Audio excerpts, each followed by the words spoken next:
Welcome to Living in Beauty. It's Friday, April 29th, 2022, day 2111 on the road, and we're in Port Angeles, Washington. The challenge is time and distance. Perception can be deceiving, a mystery unsolved. Turning back is natural instinct. But a steady focus on the goal closes the distance. By late January, we realized how much sense it makes to fly or cruise to Alaska. Someday we may do that.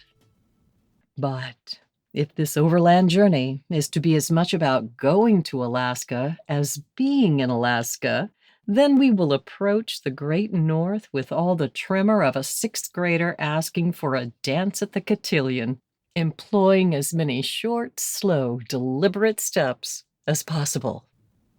Traveling the California coastline at about 100 miles per week, the pace of a bicycle tourist, gives us time to think and plan and savor the drive. 100 miles per week is also the distance pioneers averaged on the Oregon Trail. It's still a good pace, a pace that laid the groundwork for one of the world's greatest and fastest growing economies. There's nothing wrong with slow. With Beauty and the Beast, the pioneering spirit is always with us, including an indoor bathroom, gourmet kitchen, and widescreen TV. The clean Pacific breeze, gorgeous views, beaches, fish dinners make this coastal tour move way too fast. Another phenomenon to discuss around the evening fire. Everyone is well. The equipment is operating as intended. Outerwear is the current focus as we anticipate cooler temperatures up north. We are grateful for the bounty of outfitter stores along the coast. There are advantages to driving north in winter. Low traffic, low tourism, no bugs, more elbow room to immerse in the Pacific Coast history and geography. Whenever we enter a sweet town, rather than grab a bite and run without even a tip of the hat, we stop, stay a while, pass time with the locals, and wait for the passes to thaw. Could that be the origin of pastime? No, but you heard it here first. On a warm, windy Santa Ana morning, we pulled out of Malibu. Taking our time on PCH, we eyed opportunities for adventure, views, and foodie delights.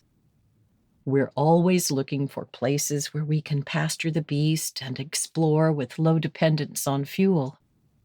By mid-afternoon, we pulled off of Highway 1 to Morro Bay State Park, nestled between a serene lagoon and a public golf course in San Luis Obispo County. This is an idyllic, low-key winter destination, a true walking neighborhood with countryside and seaside charm. It's an estuary brimming with wildlife, where everything is protected. Birds, otters, sea lions, and ancient pygmy oaks take sanctuary. It's an easy walk or bike ride to the sunny Embarcadero, with shops and restaurants offering regional specialties. It has a gentle rhythm, a warm, positive vibe, and of course, miles and miles of beach.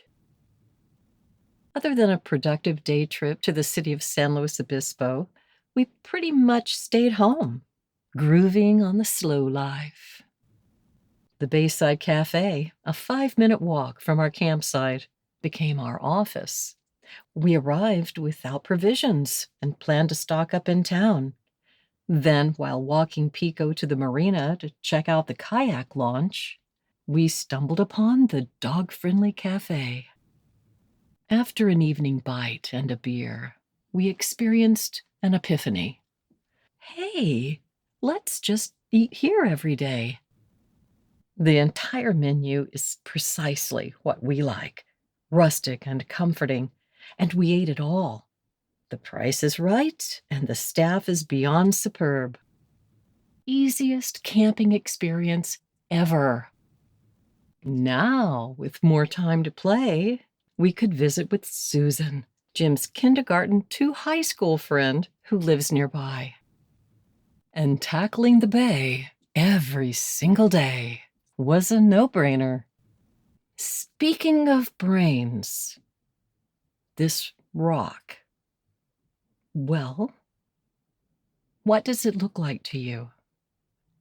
Morro Rock, the Gibraltar of the Pacific, one of the 9 sisters, is visible for miles and holds the regional imagination and history. Morro Rock looks like a lot of things to me. This volcanic plug is a changeling.